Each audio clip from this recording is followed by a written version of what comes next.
2,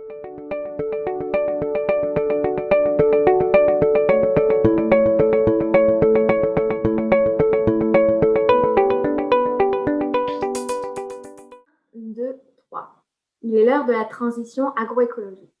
Et voilà que je dispose seulement de 180 secondes pour vous parler d'agriculteurs qui gravitent dans le temps pour mener à bien cette transition. Nicolas, par exemple.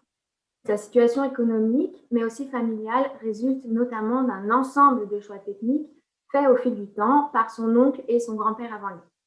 Aujourd'hui, il est endetté, il aspire à d'autres pratiques agricoles et il initie une transition agroécologique.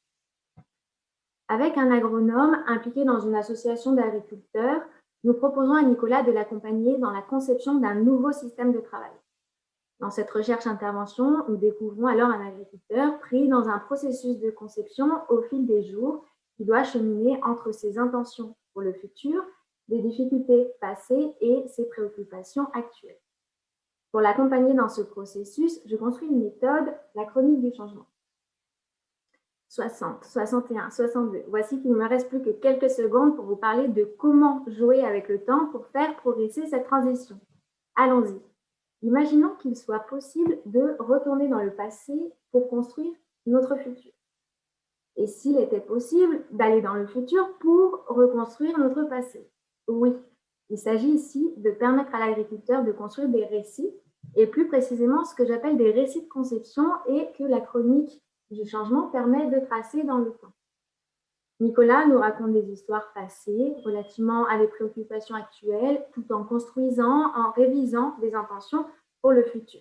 Intentions permettant elles-mêmes de questionner les situations de travail passées et présentes. Dans ces récits, je découvre le travail de Nicolas et les transformations qui s'y jouent. Mais plus largement, je découvre son système de travail qu'il conçoit et expérimente au fil de cette transition jour après jour. Il développe par exemple son intention d'aller vers une agriculture bio dans un futur encore flou. Il appuie son souhait de trouver un équilibre entre sa vie sociale, son travail, sa rentabilité.